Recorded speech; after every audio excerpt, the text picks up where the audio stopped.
Salut tout le monde, on se retrouve pour le bilan du French Readathon Summer Edition qui a eu lieu la semaine dernière. Le but du challenge était de lire entre 4 et 7 livres selon des thèmes indiqués, voilà. Donc je vous avais fait une vidéo, je vous mets le lien en barre d'infos, vous présentant la pile à lire que j'avais faite pour ce challenge. Alors comment s'est passée ma semaine? Bien, ça s'est bien passé, c'était la semaine du 14 juillet donc je ne travaillais pas le lundi mardi. J'ai fait pas mal de choses, je me suis baladée, j'ai regardé une nouvelle série qui m'a pris du temps, j'ai regardé une chaîne Twitch, Sarah, je t'en veux parce que du coup tu m'as trop donné envie de rejouer aux Sims si tu passes par là. Et j'ai lu, mais je n'ai pas lu autant que je l'espérais parce que mon esprit n'avait pas forcément envie de lecture ce week-end, il avait envie de se poser et de faire d'autres choses. Résultat, j'ai lu 2 livres et le début d'un 3e. J'espérais vraiment atteindre les 4 parce qu'en plus j'avais choisi des livres assez accessibles, on va dire, entre 200 et 350 pages, donc je pensais vraiment réussir, mais c'est pas grave, j'ai quand même pris du plaisir à participer à ce challenge, à tweeter et à partager un petit peu avec le groupe. Le premier livre que je vais vous présenter est Nos faces cachées de Amy Harmon dans la collection R de chez Robert Laffont. C'est un livre que j'ai lu en lecture commune et je vous avoue que j'ai eu énormément de mal à lâcher ce livre. Je l'ai trouvé super bien, mais je ne sais pas encore si je l'ai aimé dans le sens où je suis passée par de multiples émotions et notamment énormément de larmes. Et c'est toujours un peu difficile de se dire on lit un livre pour pleurer. Mais où est le plaisir? Enfin, j'étais un peu sceptique à certains moments dans ma lecture parce que je voulais pas ça. Moi je veux lire, c'est pour passer un bon moment, pour me changer les idées, pour m'évader de la réalité. Et en fait là ça me replonge un petit peu carrément dans tout ce qui se passe plus ou moins en ce moment. On rencontre en fait en début des années 2000 les habitants de... je sais plus comment s'appelle la ville. Et en fait on va découvrir leur destin à tous. Au début ils sont au lycée, ils sont en terminale, on va rencontrer donc 3 personnages principaux, notamment Ambrose qui est en couverture, qui est vraiment la personne qui a le plus de succès à l'école, c'est celui qui est lutteur vraiment professionnel, il a son avenir tout tracé, des bourses universitaires lui sont ouvertes, mais suite aux événements du 11 septembre en fait il va décider de s'enrôler dans l'armée et partir à la guerre avec certains de ses amis. On rencontre également Fern, qui est une jeune fille qui a toujours été peu gâtée apparemment par la nature, sa mère elle-même le dit.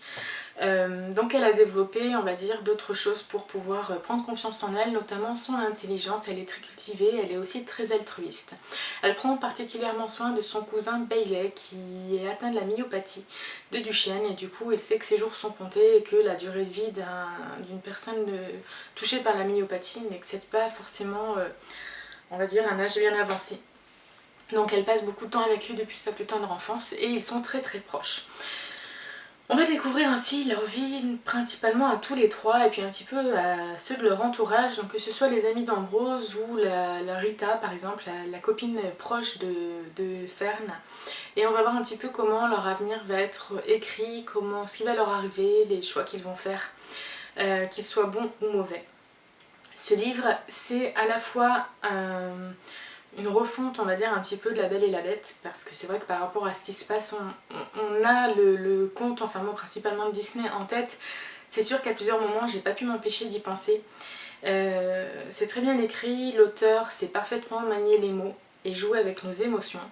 J'ai trouvé cependant que le thème de la mort était très présent dans cette histoire et c'est vraiment ce qui m'a le plus touchée, et elle l'aborde sous différentes façons en fait, hein, que ce soit par la maladie, que ce soit par la guerre, que ce soit par des accidents, que ce soit par des violences, par du harcèlement, enfin voilà, on y voit un petit peu toutes les différentes violences et voilà qui peuvent être malheureusement très mal se terminer. Et c'était assez difficile à lire, je vous avoue, pour moi qui suis une grande émotive, j'ai dû quand même m'accrocher par moments et voilà, et de toute façon, enfin dès les premières pages, j'ai les larmes qui sont montées, j'ai été prise par une émotion très très très intense et en fait ça s'est pas arrêté pendant toute la lecture. Alors je vous parle de ça, ne croyez pas, il y a aussi de la bonne humeur, il y a aussi de l'humour heureusement. Mais voilà, c'est vraiment ce qui m'a le plus touchée parce que forcément c'est là où je me suis retrouvée en larmes. Et voilà. Après on a Bailey qui est vraiment un personnage intéressant et touchant et c'est lui qui est handicapé et c'est lui qui va amener la bonne humeur au récit et qui vraiment il adopte la politique du carpe diem en fait. et du coup il veut profiter de chaque instant et voilà. Il prend également soin de sa cousine Fern et c'est vraiment un lien d'amitié et d'amour familial qui est très très beau à suivre. Et on a ensuite toute l'histoire d'Ambrose qui rentre de guerre bouleversé à jamais, traumatisé, il lui arrivait des choses horribles là-bas, qui va complètement se renfermer sur lui, les gens vont être choqués de ce qui s'est passé pour lui et son entourage, et du coup il y a très peu de monde qui va se tourner vers lui, et surtout il va également refuser les visites de ses proches, jusqu'au jour où Fern en fait arrivera un petit peu à le titiller, à lui permettre de se rouvrir d'une certaine façon, sachant qu'ils avaient un lien un petit peu particulier avant ce départ. Donc tout ça je vous laisserai découvrir par vous-même si ça vous dit, ou si à moins que vous l'ayez déjà découvert puisque c'est un roman qui a été énormément lu jusqu'à présent. Mais voilà, on a vraiment toute cette panoplie de personnages qui ont chacun leur histoire, chacun leur thématique propre, qui peut refléter l'histoire de chaque lecteur à un certain niveau. C'est très émotif, c'est très émouvant. Voilà, je sais pas encore trop quoi vous dire d'autre, mais si ce n'est que il m'a quand même bouleversée. Je le classifie pas dans un coup de cœur puisque je vous dis que je pense pas que je relirai un livre comme ça. Elle a joué vraiment avec une corde sensible pour moi et ça m'a vraiment créé également beaucoup de mauvais rêves. Enfin voilà, c'était pas une lecture épanouissante. Mais très intéressante cependant, avec des personnages vraiment bien travaillés. J'ai quand même 2-3 petits reproches très légers à faire. Je trouve que les personnages sont un peu trop manichéens, qu'elle a voulu trop lisser son histoire et que du coup ça manque un petit peu de nuance, et j'aurais peut-être préféré avoir des choses bonnes ou des choses mauvaises qui se dégagent de l'un des personnages principaux par rapport au tempérament qu'elle a voulu leur donner. Mais voilà, c'est vraiment léger. Et j'ai aussi trouvé que ça manquait un petit peu de repères temporels, c'est-à-dire qu'en fait ils partent à la guerre pendant au moins 2 ans et demi, et moi j'avais l'impression qu'ils étaient partis genre 6 mois, donc du coup j'étais un tout petit peu perdue à un certain moment, le temps que, voilà, que le chemin se fasse dans ma tête. Mais c'est vraiment tout ce que j'ai à lui reprocher. Après c'est très très bien écrit, je vous dis, elle vous met des bombes en pleine tête, certaines que vous voyez pas venir, et voilà, c'est une lecture que je recommande tout de même. Voilà, c'est ceux qui recherchent des lectures d'ascenseur émotionnel, allez-y, vraiment vous serez gâtés à ce niveau-là. J'ai ensuite lu Jane Eyre de Charlotte Brontë aux éditions de Livre de Poche Jeunesse. C'est le texte abrégé. Quoi vous dire? Je me demande pourquoi j'ai attendu autant d'années pour le lire, sachant que sa sœur Emily Brontë a écrit Les Hauts de Hurlevent et que c'est mon classique préféré. Que je l'avais acheté d'ailleurs Jane Eyre par rapport à ça, que j'avais très envie de découvrir l'écriture des autres sœurs. Il y a également la troisième sœur qui s'appelle Anna, je crois, si je dis pas de bêtises, qui a également écrit un roman, et voilà. J'ai adoré, adoré, c'est un coup de cœur.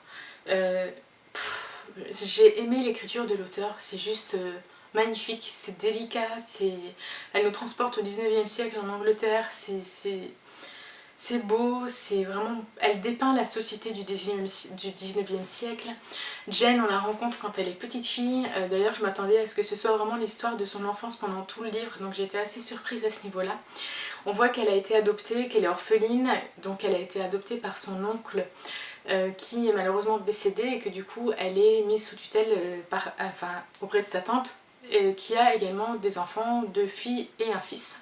Et le fils est assez violent et il maltraite notamment Jane Eyre.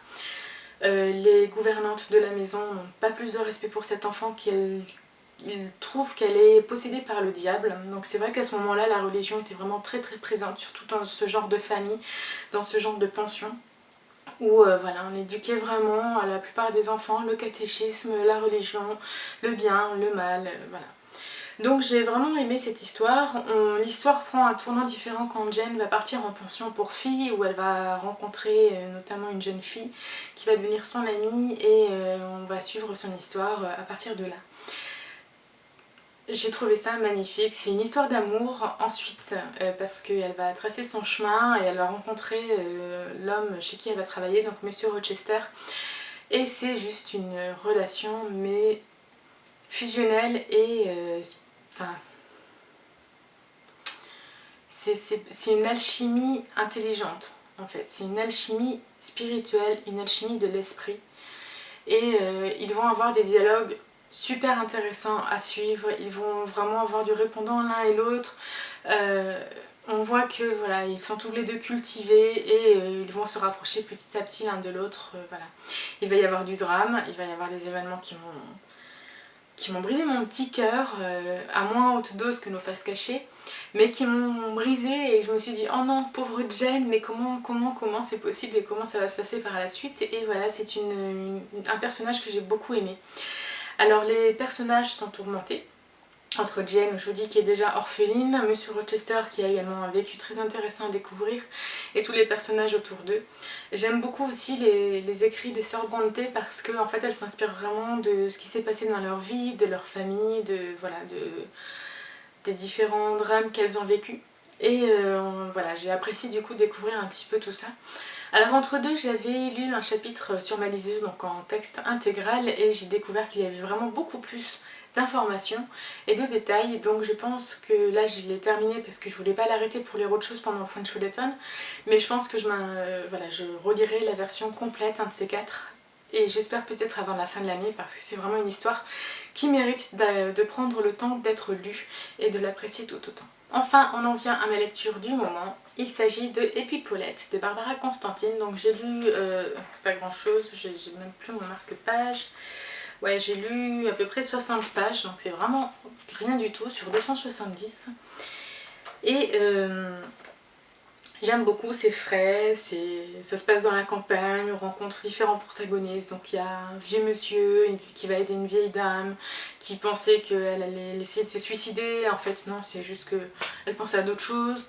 On va rencontrer les petits-enfants de ce monsieur, on va rencontrer deux jeunes filles qui viennent travailler dans ce village dans un restaurant pour subvenir à leurs besoins pour leurs études. Et voilà, on va voir tout un chassé-croisé d'histoires de personnages. C'est ce que j'aime dans les romans de Barbara Constantine, c'est vraiment son point fort, c'est de nous rappeler un petit peu ce qu'est la vie, les petits bonheurs de la vie, c'est un souffle d'oxygène. Donc pour l'instant j'aime beaucoup et je pense que je me fais pas de soucis pour la suite. Voilà, donc c'est tout pour ce bilan du French Feuilleton. Dites-moi vous si vous avez réussi ou pas votre marathon dans les commentaires. Me ferai un plaisir de vous répondre comme toujours. Je vous dis à très vite pour une nouvelle vidéo.